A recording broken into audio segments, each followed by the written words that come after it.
Welcome students. आज हम लोग पढ़ने वाले हैं श्री रविंद्रनाथ टैगोर द्वारा लिखित एक बहुत ही लोकप्रिय कविता आत्मत्राण सेल्फ प्रोटेक्शन। इस कविता में हम लोग पढ़ेंगे कि किस तरह से रविंद्रनाथ टैगोर ईश्वर से ये प्रार्थना करते हैं कि हे ईश्वर, हे प्रभु, मुझे भले ही तुम विपदाओं से न बचाओ, लेकिन मुझे इतनी शक्ति दो कि मैं हर विपदाओं का सामना कर सकूं। तो आइए यह सुंदर कविता पढ़ते हैं। लेकिन इस कविता को पढ़ने से पहले हम लोग श्री रविंद्रनाथ टैगोर के बारे में थोड़ी सी महत्वपूर्ण जानकारी प्राप्त करें। श्री रविंद्रनाथ टैगोर का जन्म 6 मई 1861 ईस्वी को धनी परिवार में कोलकाता में हुआ था तथा उनकी शिक्षा दीक्षा घर पर ही हुई। रविंद्रनाथ टैगोर नोबेल पुरस्कार जीतने वाले प्रथम भारतीय हैं। छोटी उम्र में ही स्वाध्याय से यानी सेल्फ स्टडी से अनेक विषयों का ज्ञान उन्होंने अर्जित किया। बैरिस्ट्री पढ़ने के लिए विदेश भी गए, लेकिन बिना परीक्षा दिए ही वापस लौट आए। इनकी रचनाओं में लोक संस्कृति का स्वर प्रमुख रूप से मुखरित होता है। प्रकृति से इनका गहरा लगाव था। इनके प्रमुख काव्य गीतांजलि, कृतियाँ नैवेद्य, पूर्वी, बलाका, क्षणिका, चित्र और संध्या संगीत, काबुलीवाला और सैकड़ों अन्य कहानियाँ, उपन्यास, गोरा, घर बायरे, रविंद्र के निबंध आदि प्रमुख हैं। तो आइए शुरू करते हैं श्री रविंद्रनाथ टैगोर के द्वारा लिखी गई ये सुंदर कविता आत्मत्राण। विपदाओं से मुझे बचाओ, यह मेरी प्रार्थना नहीं, केवल इतना हो करुणामय, कभी न विपदा में पाऊं भय। दुख ताप से व्यथित चित्त को न दो संतावना नहीं सही, पर इतना हो बे करुणामय, दुख को मैं कर सकूं सदा जय। कोई कहीं सहायक ना मिले तो अपना बल पौरुष ना हिले, हानि उठानी परे जगत में, लाभ अगर वंचना रही, तो भी मन में ना मानो छय। मेरा त्राण करो अनुदिन तुम, यह मेरी प्रार्थना नहीं। विपदाओं मतलब विपत्ति से, मुसीबत से। करुणामय मतलब ईश्वर, विपदा मतलब विपत्ति, भय मतलब डर, दुख ताप यानी दुख तकलीफ, व्यथित चित्त मतलब दुखी मन, जय मतलब जीत या विजय, सहायक मतलब सहायता करने वाला, बल पौरुष मतलब शक्ति, ताकत, हिम्मत, और वंचना मतलब धोखा या भ्रम या छल, क्षय मतलब हानि या नुकसान, त्राण मतलब मुक्ति या मोक्ष। इन पंक्तियों में कवि रविंद्रनाथ ठाकुर ईश्वर से कह रहे हैं कि दुखों से मुझे दूर रखें, ऐसी आपसे मैं प्रार्थना नहीं कर रहा हूँ, बल्कि हे ईश्वर, मैं चाहता हूँ आप मुझे उन दुखों को झेलने की शक्ति दें, ताकि मैं उन कष्ट के समय में भी भयभीत ना हूँ, डरूं नहीं। वे दुख के समय में उन दुखों पर विजय पाने की आत्मविश्वास और हौसला मांगते हैं।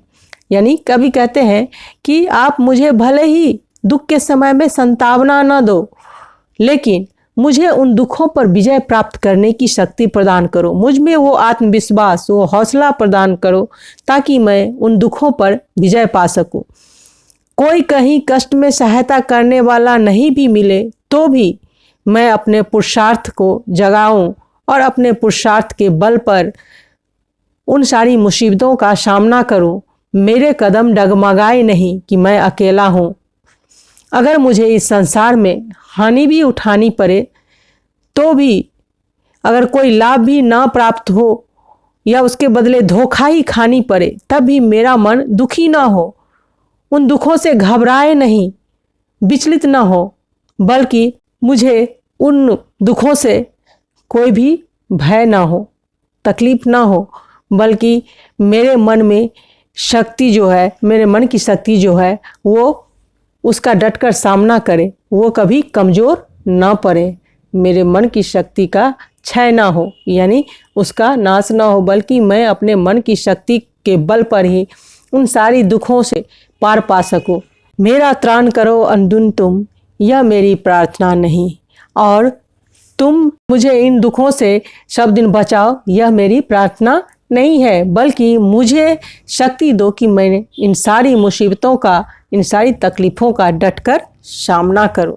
बस इतना होवे करुणामय, तरने की हो शक्ति अनामय। मेरा भार अगर लघु करके न दो संतावना नहीं सही। केवल इतना रखना अनुनय, वहन कर सकूं इसको निर्भय। नत सिर होकर सुख के दिन में, तब मुख पहचानूं छिन छिन में। दुख रात्रि में करे वंचना, मेरी जिस दिन निखिल मही। उस दिन ऐसा हो करुणा, मैं तुम पर करूं नहीं कुछ संशय। तरने मतलब पार उतरना, लघु मतलब छोटा, निर्भय मतलब निडर होकर, नत सिर मतलब सिर झुकाकर, मुख मतलब चेहरा, छिन छिन मतलब पल पल, दुख रात्रि मतलब दुख की रात्रि में, मतलब ऐसी रात्रि जिसमें दुख हो, वंचना मतलब धोखा, और मही मतलब धरती, संशय मतलब शंका। इन पंक्तियों में कवि रविन्द्रनाथ ठाकुर कहते हैं कि हे ईश्वर, हे भगवान, मेरी यह प्रार्थना नहीं है कि आप प्रतिदिन मुझे भय से छुटकारा दिलाएं, बल्कि आप मुझे केवल रोग रहित यानी स्वस्थ रखें, ताकि मैं अपने बल और शक्ति के सहारे इस संसार रूपी भवसागर को पार कर सकूं। मैं यह नहीं चाहता कि आप मेरे कष्टों का भार कम करें और मुझे हिम्मत बंधाए या संतावना दें। बस मैं इतना चाहता हूँ कि आप मुझे निर्भयता प्रदान करें, यानी मैं निडर होकर अपने सभी मुसीबतों से डटकर मुकाबला कर सकूं। सुख के दिनों में भी मैं आपको एक क्षण के लिए भी ना भूलूं। दुखों से भरी रात में भी, जब सारा संसार मुझे धोखा दे, मुझे ठगे, मेरे साथ छल करे, तब भी आप मेरी मदद ना करें। फिर भी मेरे मन में आपके प्रति संदेह ना हो, ऐसी शक्ति मुझ में भरें। और इस प्रकार कवि रविन्द्रनाथ ठाकुर कहते हैं कि सिर्फ आप मुझे हिम्मत प्रदान करें, शक्ति प्रदान करें, निर्भयता प्रदान करें, स्वास्थ्य प्रदान करें, ताकि मैं हर मुसीबत, हर तकलीफ का सामना खुद कर सकूं, निर्भय होकर, निडर होकर। आप भले ही मेरे दुखों का अंत ना करें, मुझे धोखा मिले तो भी आप मेरी मदद ना करें, लेकिन बस इतनी कृपा कर देना मुझ पर कि मैं अपने शक्ति, साहस, हिम्मत, निडरता और साहस के साथ सारी मुसीबतों का मुकाबला कर सकूं और आपके प्रति मेरे मन में एक क्षण के लिए भी, एक पल के लिए भी किसी प्रकार का कोई शंका उत्पन्न ना हो, बल्कि मैं अपने जीवन नैया को अपने बल, पौरुष और हिम्मत के सहारे पार लगा सकूं। यही मेरी प्रार्थना है, यही मेरी आपसे करबद्ध विनती है कि आप मुझे निर्भयता, निडरता और शक्ति प्रदान करें। तो उम्मीद है यह चैप्टर आपको अच्छी तरह से समझ में आ गई होगी और यह कविता भी आपको अच्छी तरह से समझ में आ गई होगी और आने वाले एग्जाम में आपके लिए यह बहुत ही उपयोगी होगी। अगर आपको यह वीडियो अच्छी लगी है और उपयोगी लगी है तो फिर आप फटाफट इस वीडियो को लाइक कर दें, अपने दोस्तों के साथ इसे ज़्यादा से ज़्यादा शेयर करें और अगर आपने अब तक हमारे चैनल को सब्सक्राइब नहीं किया है तो इसे जल्दी से सब्सक्राइब करके बेल आइकन को प्रेस कर दें और भी वीडियोस देखने के लिए हमारे साथ बने रहिए। आपका बहुत बहुत धन्यवाद।